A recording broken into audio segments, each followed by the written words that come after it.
Hey, Slaycation Squad. Welcome back to the channel where every tale is a spine-chilling journey into the unknown. I'm your host from the Abyss. And tonight, we're diving deep into the shadows of horror. But before we embark on this hair-raising adventure, don't forget to subscribe and hit that bell so you never miss a scream. Seriously, you won't want to miss what we have in store for you tonight.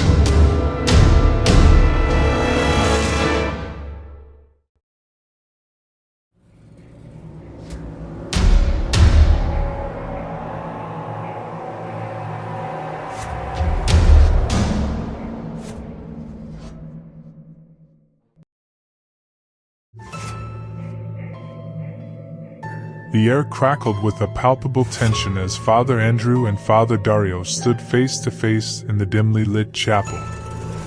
The flickering candlelight danced off the intricate stained glass windows, casting eerie shadows on the ancient stone walls. The weight of their conflicting beliefs hung heavy in the air, each man advocating for what he deemed true and just. "I will not let the truth be concealed any longer, Father Dario." Father Andrew's voice echoed through the silent chapel, his eyes burning with a fervent determination. "Frankie's possession is not a trial to be mitigated, but an opportunity for us to confront the darkness that has long plagued the church." Father Dario's face twisted in a mixture of frustration and disbelief. "You have gone too far, Andrew. This possession is nothing more than a delusion brought on by a troubled mind. We must protect the church's reputation at all costs." Father Andrew's fists clenched at his sides, his knuckles turning white. "How can you ignore the evidence? The weeping statue, the hidden gospel, the connection between Frankie's wounds and the spirit that possesses her. This goes beyond reputation, Dario. This is a battle for truth and redemption." The tension between the two men seemed to reverberate through the chapel. The statue of the Virgin Mary stood as an unwavering witness, her expression a mix of sorrow and hope. Father Andrew took a step closer to Father Dario, his voice filled with a righteous conviction. "These secrets have haunted the church for centuries, Dario. We cannot keep turning a blind eye to the darkness that lurks within our own ranks. We must face our demons head-on if we are to find any semblance of redemption."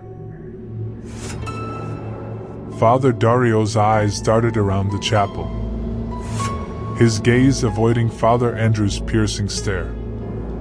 After a moment of tense silence, he finally spoke, his voice laden with resignation. "I cannot condone your actions, Andrew, but I cannot deny the truth that lies before us either. Go confront this darkness, but understand that the repercussions will be far-reaching."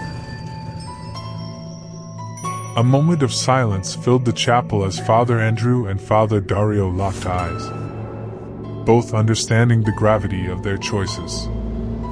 With a nod of gratitude, Father Andrew turned and strode towards the door, his heart heavy but his resolve unyielding.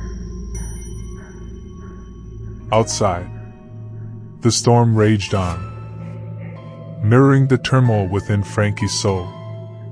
The wind howled through the trees, whipping Father Andrew's robes as he made his way to Frankie's humble apartment.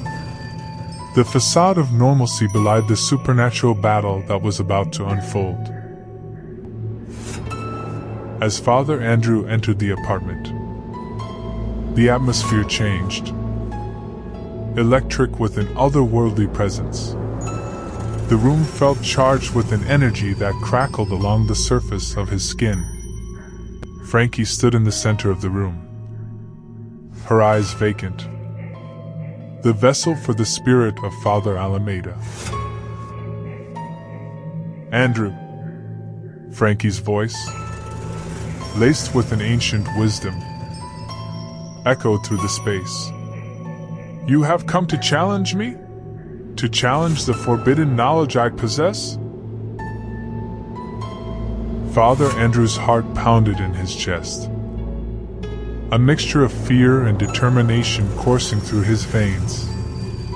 He raised the crucifix, which hung around his neck, high in the air, its holy weight a symbol of his faith. I come not to challenge, but to free you, Frankie, he said, his voice unwavering. Release yourself from this darkness, from the clutches of the malevolent spirit that possesses you. A sinister smile formed on Frankie's lips, her body beginning to convulse with unearthly power. Books flew off shelves, furniture rattled, and the room seemed to shrink, enveloping Father Andrew in a whirlwind of chaos.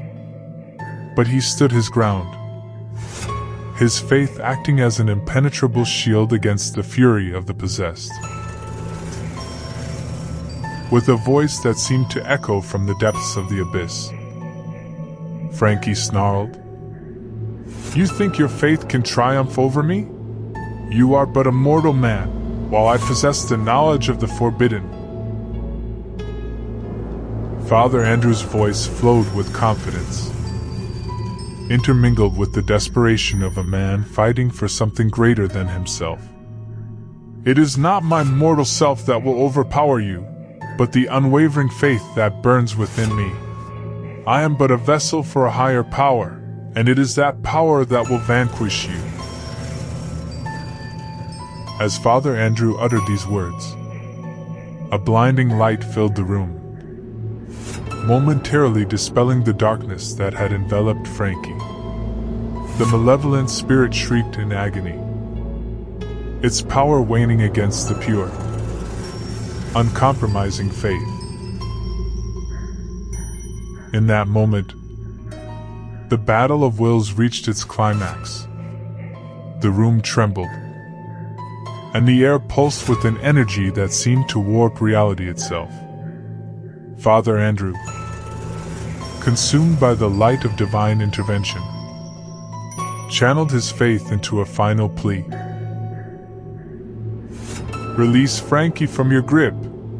Let her find peace and redemption in the light of truth and love. And in the face of the unyielding faith that Father Andrew presented, the malevolent spirit faltered. Its grip on Frankie weakened until, with an anguished cry, it was expelled from her body, evaporating into the ether. Frankie stood in the aftermath, her body weary but her soul liberated. She looked into Father Andrew's eyes, gratitude and awe mingled on her face. They had been through hell and back, but they had emerged stronger, united by their shared journey. The battle against darkness within and without had come to an end, but their lives would forever be transformed. The ripples of their experiences would be felt far and wide, challenging the Church's beliefs and forcing them to confront their own doubts and fears. But in that moment, as Frankie embraced Father Andrew, a newfound sense of peace sprouted in their hearts. They had faced the depths of darkness and emerged victorious, their faith shining brighter than ever before. Together, they stepped into the uncertain future, ready to face whatever challenges awaited them, armed with the unwavering belief in the power of redemption and the strength of the human spirit.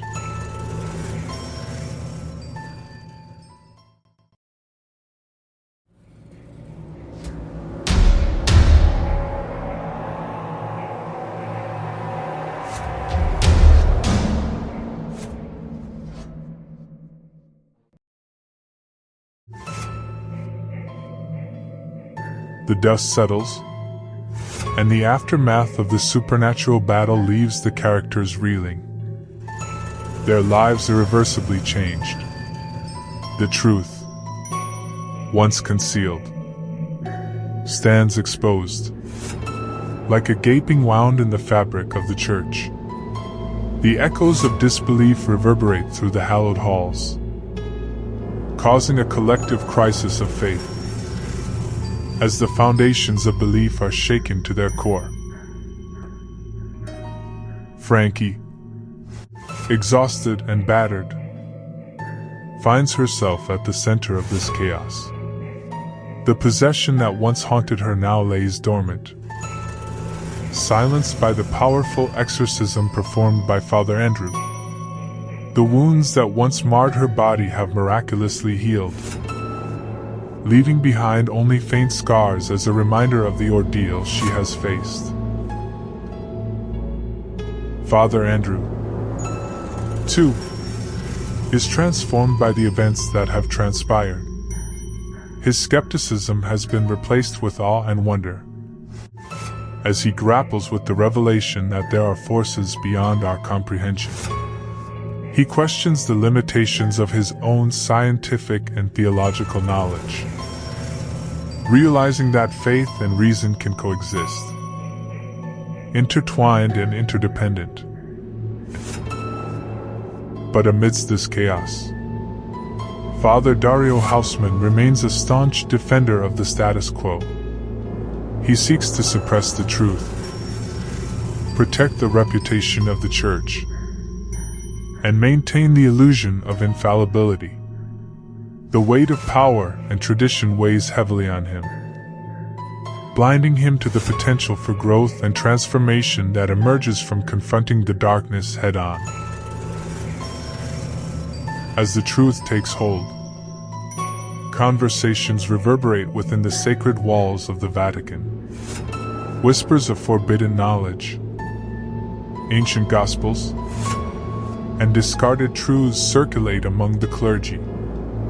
The question Dialogue Zero hangs heavy in the air, as the scars of secrecy and ignorance are laid bare. Frankie and Father Andrew find solace in one another, their faith journeys forever intertwined. Their shared experiences create a bond that transcends the boundaries of skepticism and belief. They find strength in their vulnerability and in their shared determination to seek truth, even if it disrupts the comfortable illusions that society had built. But beyond their personal journeys, the events that have unfolded have far-reaching consequences. The revelation uncovers a deep-seated rift within the Church. As factions emerge, each vying for control amidst a sea of uncertainty, the question of what it means to be a faithful servant of God becomes a battleground of conflicting ideologies. The world, too, begins to grapple with the implications of the truth. People question their own beliefs, their own conceptions of reality. As the supernatural clashes with the mundane, some find comfort in the chaos, embracing the mystery as a testament to the limitless potential of the universe. Others recoil in fear, seeking solace in the familiar trappings of their chosen faith. In the end, the wounds inflicted upon the characters, both physical and metaphorical, have healed, but the scars remain. The events have forever changed Frankie, Father Andrew, and the Catholic Church. There is no going back to the time of blissful ignorance. The truth has been brought to light, exposing the flaws and shortcomings of human institutions. As the tale draws to a close, questions remain unanswered, leaving room for further exploration. What other hidden truths lie beneath the surface? How do we reconcile the conflict between faith and reason? And where do we find meaning in a world that defies our understanding? The reader is left with a sense of possibility, an invitation to embark on their own journey of questioning and exploration. The narrative comes to a close, but the mystery lingers, like a whisper in the wind, urging us to look beyond the confines of our beliefs and embrace the infinite realm of possibilities that lie before us.